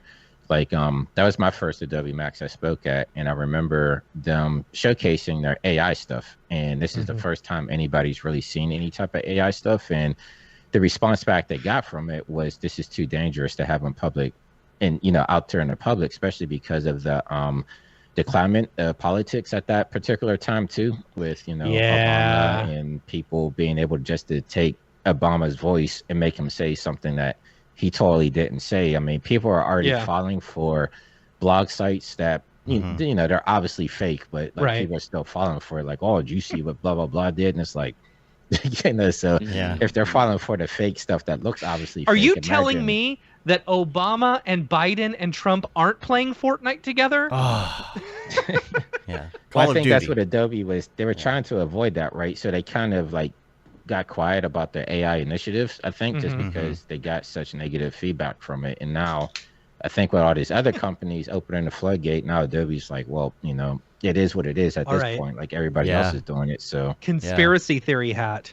Adobe created Midjourney to test the waters on AI so that then they could figure out the correct way to do it. Yeah, I think they would have integrated it by now, but yeah. Mark says, has anyone seen the lore page on campmograph.com? We were showing it earlier. Yeah all AI. The Pope and the puffy jacket AI. Yeah, that one is so good. have you guys seen that picture? The Pope in the puffy jacket? Yeah, it was a picture that someone made on Midjourney or something like that, and it totally got like it was being posted everywhere. And people were thinking it was real. Oh, really? But see, you could have just done that with Photoshop. Yeah, you could. You absolutely could. Yeah. Yeah, there you go. It's funny. Oh, so good. Love it. Styling right there.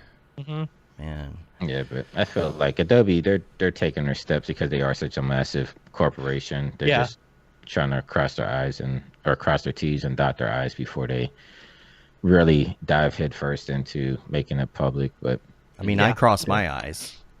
Yeah, that's it. Yeah. But it would be interesting this year. I think on top of Adobe, there's other places like you see Blender adding AI to their stuff. I saw Unity. They had like Chat GDP, or I can never even say it. GPT. Like GPT. Yeah. They had some stuff in Unity, and then another company integrated into Unreal. Like there's a lot of. I think AI is going to really become a pivotal thing in like all platforms out there. Yeah, for sure. Yep. I think it really just comes down to the use case, because like for client work, we can't really have like a consumer facing end product, but I've already integrated into writing scripts. Like I'll write scripts for like surface level script from Chat GPT, then I'll take it, modify it to fit the client, or I need to make a background for 3D. Like I will make something in DALL-E just to get me started, and then I'll draw over it in Procreate to create my HDRI, and then go from there, and it just makes steps faster. Yeah, we were doing something for our cartoon show. Matt and I were a children's television show a couple months ago, and in part of that, we needed some images. We needed cartoon of versions of presidential, of presidents. Cartoon, and it was so easy to just say cartoon version of this president. Yeah. Otherwise, you'd have to try and find a stock image or license or whatever and figure that out. And that was nice and quick. And it fit the style we were looking for. And, yeah.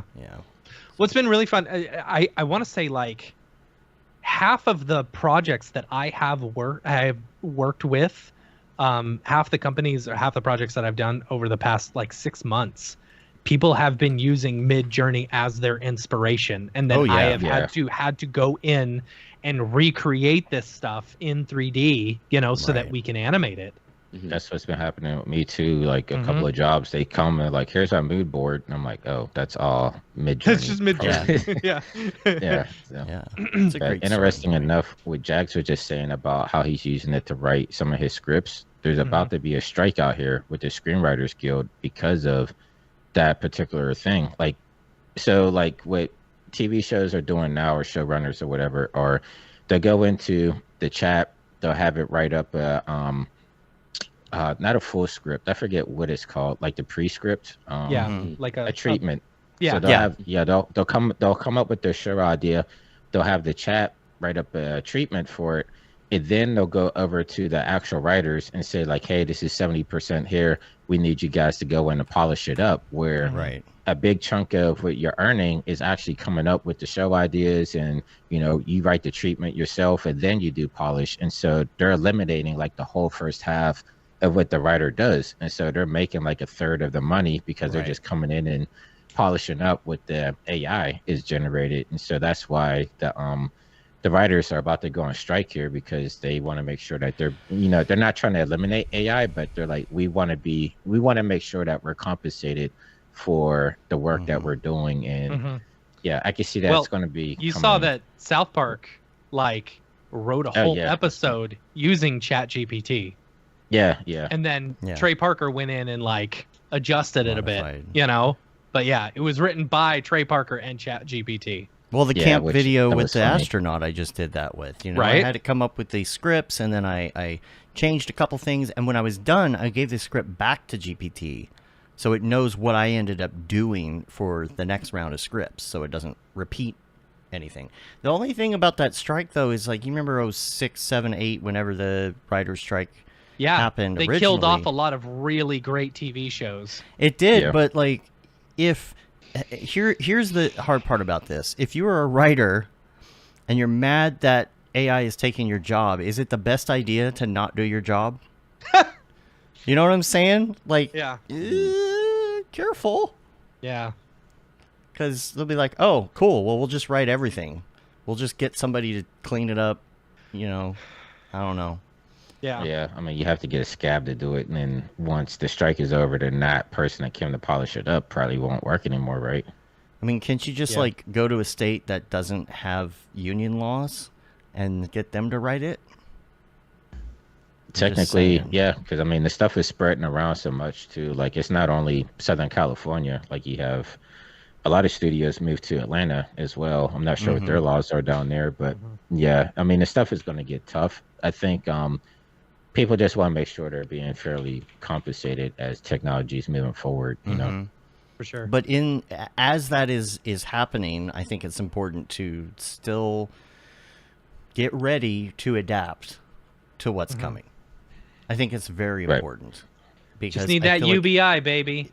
Well, UBI. Yeah, I know. That's what I'm waiting part for. Of it. The Jetsons.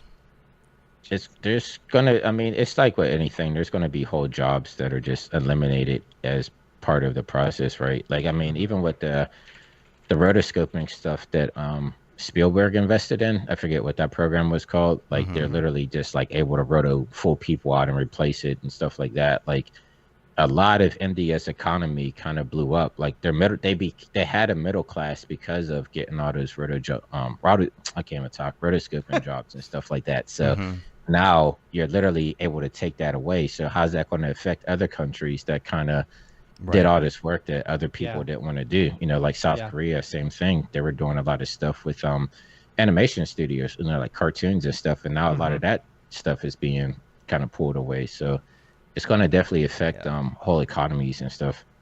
Yeah. Well, I have to get going here pretty soon. This is a really good conversation, though. It is a good conversation. I think we should do a. I think we should do like a nighttime, like a Thursday night, late night AI discussion. Special. Yeah, late night special. I mean, we could do it at a regular time too. Or we could do it. I mean, might as well. Yeah, we're keeping our show schedule a little loose coming up on this tour because we don't have our dates and stuff yet. So I'm going to reach out to Chris Schmidt and see if he's available for next Monday, because I think we're going to have some other things to talk about as well. And I'm gonna wrap us up here, but then we're, like I was talking about earlier, we're gonna play the Camp Mograph video at the end. So Jags and Winbush, if you want to stick around, it's only 3 minutes long. We can chat at the end. Winbush, are you going to NAB? That's to be determined. Oh, okay. But if y'all if y'all have something to do, feel free to hop off after we start playing this video. But we really appreciate y'all hopping on today, kind of last minute notice, especially you, Winbush, hopping on after the hike. We appreciate you coming in. Yeah, sorry. I mean, I've been trying to stay. No, it's all good. We're happy you're able to join us. Like, I tell my clients, like, I don't contact me in the morning, because like that's awesome, trying to stay into a strict regimen where I take care of myself first before anything. You know, I love that. Man. Yeah, I'm jealous. Yeah. I mean, you know, these days it's like you can push your work to any time of the day. Why does it matter? Yeah. You know, and I've been some mornings with younger kids, you know, especially in school and stuff like that, especially younger kids who can't really fend for themselves, you know, that gets hard. But sometimes it's helpful because, you know, if you are working weird schedule, you can maybe more easily pick up your kids from school and, you know, maybe pick up your kids from school and then go to work, or, you know, whatever it is. There's some mornings I've actually been able to just kind of chill a little bit longer than usual because I know I'm going to be working the rest of the day anyway. So, you know, get a little hour in the morning and just kind of. I'm going to take a mental health day on Friday. I've been working too much. You know, I feel like I'm going to take a mental. But I would definitely, before we sign off, I would say, for everybody out there, definitely just take your health into account, especially as we're getting older. Like, the whole reason I went on the fitness journey is because I had friends have strokes, heart attacks, like all type of issues that you shouldn't have in your 30s. And it's just because of the, pandemic for one, right? Yeah. And stress from the industry. Like, I had a friend, he was working, this is pre-pandemic, he was working on Space Jam 2. And he was just getting so stressed out with the schedule and being overworked and everything. He ended up having a stroke, and now he can't work at all, you know. And it's just like, stuff like that shouldn't be happening to us so young. So, I mean, our job is stressful, but, you know, if you take at least 30 minutes a day, just go walk or do something, you know, just to try to take care of yourself a little bit, I think is really important. So. Yeah, Tony Capolillo had some issues like that. And Winbush, before you came on, I was saying my dad that's where I'm headed after the show. My dad had open heart surgery for 5 blockages in his heart, actually. And it just makes me want to do that even more. I mean, I'm already running 3 days a week. Yeah, Dave, you're in great shape. You have... I am so jealous of your dedication. You know, the thing is, sometimes even despite doing the work, you know, I mean, my cholesterol's still high. You know, there's some things that's genetics and... You know, with my dad, here's the problem is that when you have something like this happen, you tend to get depressed and stress eat and not work. And Julie and I were talking yesterday, like, this is when you need to go run more. It's like, I'm already running, but now I really feel the need to keep it up because I see genetically what has happened in my family. And I'm like, I got to keep going. I got to keep going. And maybe in 20 years, we'll have some age reversing drugs and just got to keep it up that long, you know? It'll cost $10 million for that. Right. But you know, I would even, I just want to say, even for you, Matt, like, just go walk for 20 minutes. Like they say, like, even getting like 7,000 steps in a day, that will extend your lifespan like 20-30% at the end there. Like, just get up and move around. You don't have to. My biggest problem is I don't like walking outside, especially during the Texas heat. You know, like it's either way too cold or way too hot in Texas. You know, right now it's perfect weather, you know? And so like only walking for like, or running for like 3 weeks out of the year. I gotta get some home gym equipment. I was gonna say there's really cheap, not like treadmills, like they don't incline or anything, but they're just like walking. You might be able to get a couple adjustable speeds, but if you go on like Amazon and just like look for under the desk walkers, you can get something for like $100 and maybe just walk on that for like 10 minutes at a time or something like that. Like, there's some really cheap options out there. And plan your, you know, if you plan your shower around it, that's the thing for me. I do it at you know, around 5 or 6 o'clock. Then I plan to go, you know, directly to the shower, and that way you won't feel gross the rest of the day or something. But you know, for me, it was Julie had an injury. We stopped running. Stuff happened with my dad. We went like a week, and then we ran yesterday a little bit to get back in the groove, and like the serotonin comes back. You know, you're like, oh, I forgot how great I felt when I was doing this, and that's the thing. You know, keep it up. I recommend grippers from from Grip Genie. This is a 100-pound one, and I just keep it by my desk. So obviously do walks. Unfortunately for the medical industry, a measurement for all-cause mortality is grip strength, and I'm kind of breaking the rules if I'm actually deliberately training grip strength. But I think this is a good thing to work on, because us as artists, we're not actually like picking up anything or doing anything with our hands. What are you talking about? You're not like grabbing your mouse? I've broken 4 of these already. So see, I've gone through a few Wacom pins. They're all kind of mangled at this point. Start bending them a little bit. Yeah. But also VR is cool. Throw some VR on and play some Beat Saber or something. You know what? That's not a bad idea. I should start doing some more Beat Saber. Get the Lizzo pack. It's great. Get the Lizzo and the BTS pack. Okay. Yeah, both very good. They can really get you going. Cool. Y'all don't feel obligated to stay around if you got something to do. We're gonna play this video here at the end. But you can rate us on iTunes, leave a review, help get our ratings up, and subscribe on your podcatcher of choice. Say you've been there, done that, got the t-shirt with the Mograph logo tee, the Paul Babb Feel the Bab 2020 shirt. All the profits from that go to Doctors Without Borders, the Render Things t-shirt, hoodie, and long sleeve tee, Mograph Blandishment shirt, and the That Render is Fire shirt, which you're only allowed to wear ironically. Unless you're shams. We're on YouTube, Mograph.com. Make sure you check out Mograph TV. Turn it on, rip the knob off, and watch some Mograph 24/7. I don't know what's coming up next, but I'm sure it's great. The new tour. Make sure to watch. Listen out for that. Go to dat.com. Go to dat.com. Coming soon. All the tickets, all the events. Once our site is not on its freeze anymore, we'll try and get a little maybe events thing up so people can start planning. And check there for the show schedule and all that moving forward. But we appreciate y'all being on. Jags, if people want to find you on the interwebs, where do they go? John Jagsney, at John Jagsney everywhere. There you go. John spelled Jon, not John. Yeah. Drop the H. And Winbush.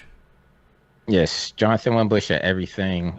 More YouTube more than anything, because on Instagram and Twitter, I'm pretty much just posting workouts these days. So, nice. I actually lost like 1,000 followers on Instagram.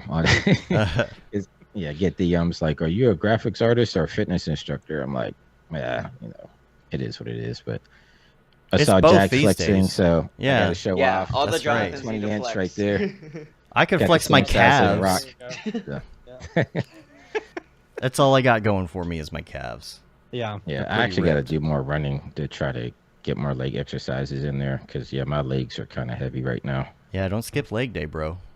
Yeah. I don't, but it's all heavy weight, so it's like, Spartan Gamer turned me on to incline, or like it's like little platforms that you put your heels on, and you get the craziest quad pump. Like, the hardest part about a home workout is that you're either limited to squats or like body weight squats, and depending on mobility, you can't really hit your quads as much.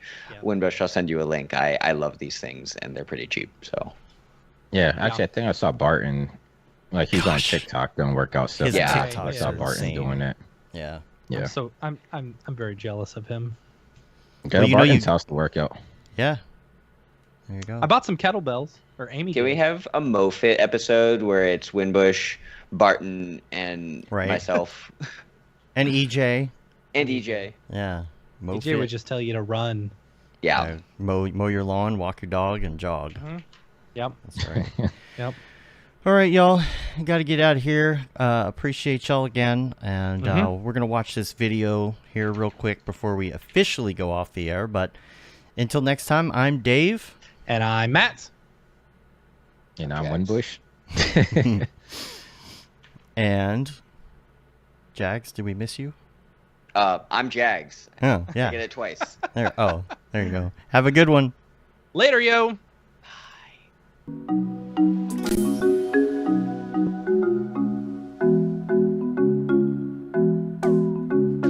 Oh, hi, didn't see you there.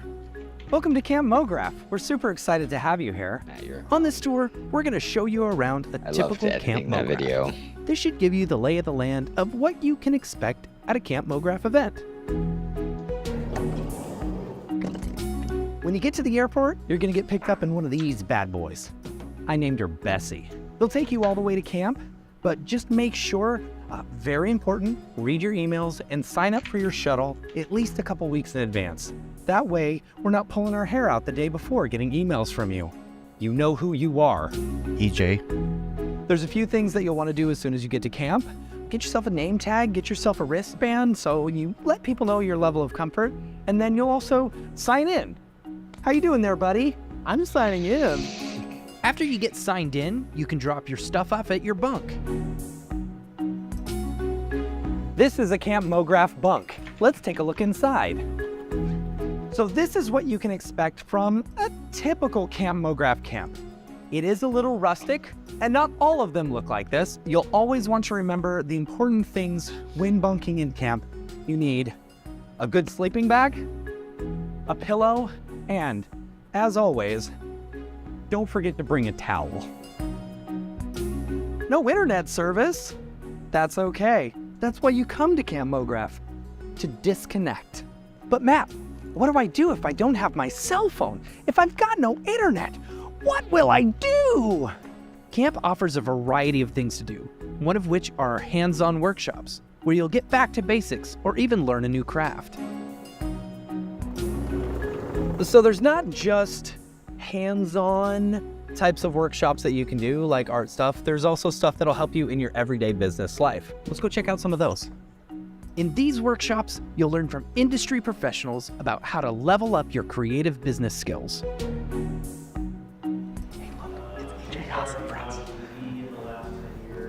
Did you know Blender was free? It's good to keep in mind that when you're at camp, you're out in nature, so there may be a few bugs. Just like this beauty right here. Each night after dinner are our nightly fireside chats. We bring in industry professionals to sit down with all of our campers and talk about the industry as a whole. This might include topics such as discovering your passion or how to be a better artist. The fireside chat is an open forum style conversation that brings everyone together at camp. At Camp Mograph, there are no egos, just amazing conversations on a level playing field. From the daily hands-on workshops to the nightly fireside chats, our campers will leave camp recharged, refreshed, and inspired. So Camp Mograph is really what you make of it. You can do the activities, the workshops, or you can just relax for the whole week.